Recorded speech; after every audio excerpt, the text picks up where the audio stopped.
겸손과 기도. 찬미예수님. 예전에 제가 본 다큐멘터리 프로그램 중에 하나가 개미집, 저 아프리카 사막 같은 데 가면 구멍이 요만한 게 하나 있지 않습니까? 그러면 개미집의 규모가 과연 얼마나 될 것인가, 그걸 밝히기 위해서 과학자들이 알루미늄을 이제 뜨겁게 녹여서 그 구멍에 붓기 시작합니다. 한 통이 들어가고, 두 통이 들어가고, 세 통이 들어가고, 끝도 없이 들어가요. 그리고 마침내 한참의 시간이 흐른 뒤에 그것이 이제 식을 때를 기다리겠죠. 파내기 시작합니다. 주변을. 그러니 나오게 되는 개미집의 규모가 실로 어마어마합니다. 이 작은 구멍에서부터 시작해서 밑으로 달린 주렁주렁 된 방들이 어마어마합니다. 그것을 드러내기 위해서 그 주변 일대에 있는 흙들을 다 치워야 했겠죠. 그리고 마침내 단단한 그 알루미늄 기둥과 그 개미집들이 드러나게 되는 겁니다. 훗날에 일어날 일이 이렇게 될 겁니다. 세상에 태어난 사람 가운데 저마다 열심히 살지 않는 사람은 없습니다. 무언가 정말 열심히 하고 있습니다. 돈도 벌고, 자식도 키우고, 성공도 하고, 큰 집도 사고, 직장도 구하고. 그런데 훗날 하느님은 당신이 뜻한 것, 당신이 드러내기 위해서 계획한 것만 남기고 나머지를 흩트려 버릴 겁니다. 의미 없게. 성경에 자주 나오는 표현이죠. 저마다 난다 긴다 하는 사람이라도 돌아보면 그 자리에 아무것도 남아있는 게 없구나. 검불과 같아라. 이 왜 집단 같은 거 태우다가 작대기로 툭 치면 불들이 반짝반짝반짝하게 그 순간에는 화려하게 뿜어져 나오지만 다 사라지고 나면 먼지가 되어버리고 말지 않습니까? 그것이 오늘 여기 나오는 여러 구절들 안에 내재되어 있는 핵심입니다.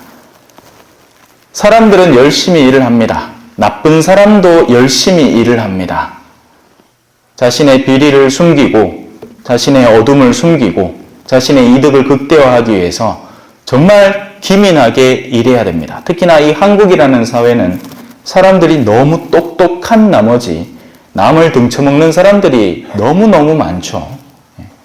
제 몫의 일은 하지도 않고 남들이 기껏 해놓은 것을 자기가 훔쳐가는 사람이 있습니다. 이건 명예도 비슷하게 작용이 됩니다. 꼭 돈이라서 이런 일이 빚어지는 게 아니에요.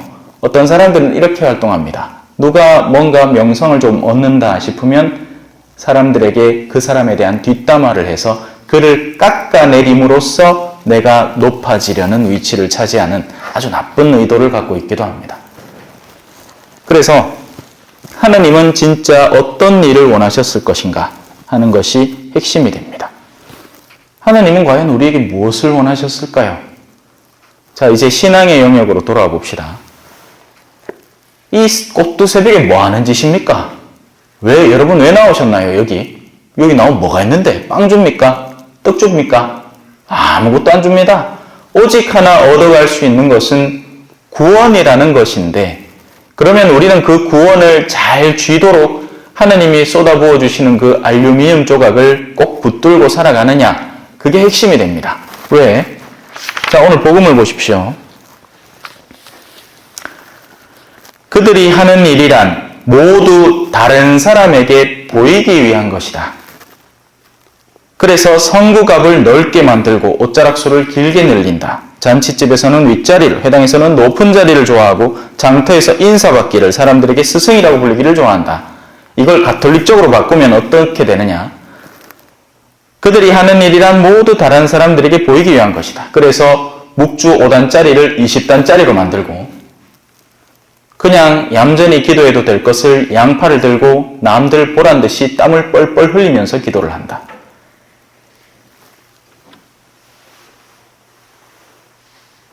성지순례 110곳을 다 다녀서 도장을 땅땅땅 박은 다음에 자신이 성지순례 갔다는 그 의미를 내적으로 되새기는 게 아니라 남들에게 내가 이런 사람이요 하고 드러내기 위해서, 그걸 자랑 삼기 위해서 하고 있다. 누군가를 도왔으면 오른손이 하는 일을 왼손이 하라는 하느님의 말씀을 무시한 채 내가 이렇게 열심히 도왔다는 것을 드러내기 위해서 안달복달을 한다. 성전 건립하는데 기금을 내고 나서는 거기에 명패의 이름이라도 하나 적히기를 고대한다.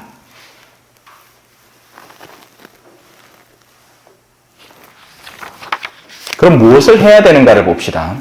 이 독서에 나옵니다. 형제 여러분, 여러분은 우리의 수고와 고생을 잘 기억하고 있을 것입니다. 우리는 여러분 가운데 누구에게도 폐를 끼치지 않으려고 밤낮으로 일하면서 하느님의 복음을 여러분에게 선포하였습니다. 이게 핵심입니다. 복음이 선포되는 일이 하느님께서 원하시는 일입니다. 겉으로 드러나는 온갖 열성 속에 복음이 전달되고 있지 않다면 우리는 무의미한 일을 하는 것이고요. 가만히 있더라도 복음이 전달되는 일이 있다면 우리는 가치로운 일을 하는 겁니다. 지금 수많은 성인들은 다 죽었죠. 하지만 그들의 유작들은 남겨져서 우리가 영적 독서를 하면 그분들의 거룩한 뜻을 이해하고 하느님을 사랑하는 데 조력을 얻게 됩니다. 그분들은 앉아서 돈 버는 사람입니다. 반면 우리는 저마다 이 땅에서 어떻게든지 무언가를 확장하고 늘리려고 애를 쓰지만 과연 그것이 훗날에 가지게 될 의미는 무엇일까요? 세상의 악한 이들도 다 지 돈벌이는 하고 살았던 겁니다. 다 지 자식 아끼려고 애를 썼고 자신의 생을 더 증진시키기 위해서 노력했던 사람들이죠. 우리가 올바른 아버지의 밑에서, 한 아버지 밑에서 그분의 올바른 뜻을 받들고 살지 않으면 애써 노력한 모든 것이 물거품이 되어버리고 말 겁니다. 반대로 우리의 아버지를 올바로 인지하고 그분의 뜻에 따라 살면 방 안에서 숨만 쉬어도 복음을 전할 수 있게 됩니다. 안 그렇겠어요? 꼭 뭔가를 해야 된다면 장애를 가진 분들, 태어나면서부터 소아마비에 걸린 분들은 그럼 아무 의미도 없는 삶이겠네요. 만약에 여기 계신 분들 가운데 훗날 몸이 너무 안 좋아져서 방 안에 쓰러져서 아무것도 못하는 지경이 있으면 그러면 주일 미사도 못 나올 텐데 그럼 그분은 의미 없는 삶입니까? 영적으로 충실하지 못한 삶인가요? 아니죠. 아닙니다. 그런 자리에서도 하느님, 오늘 눈을 떴는데 다시 눈이 떠집니다. 하느님, 당신이 저를 데려가시기를 원하지만 오늘 저에게 허락하신 이 하루의 삶을 딱히 다른 짜증 내지 않고 병자지만 이 병세를 잘 견디면서 지내보겠습니다. 하면 어떻게 된다? 앉아서 돈 버는 사람 됩니다. 영적인 돈이요. 반대로 막 쫓아다닙니다. 사람들 보란 듯이 이것도 하고 저것도 하고 막 마음 바쁘게 일을 하는데 그 안에 허영이 가득하다면 그 사람은 헛된 짓을 하게 되는 거죠. 오늘 이 독서의 마지막 부분입니다. 우리는 또한 끊임없이 하느님께 감사를 드립니다. 우리가 전하는 하느님의 말씀을 들을 때 여러분이 그것을 사람의 말로 받아들이지 않고 사실 그대로 하느님의 말씀으로 받아들였기 때문입니다. 아멘. 찬미 예수님, 겸손과 기도.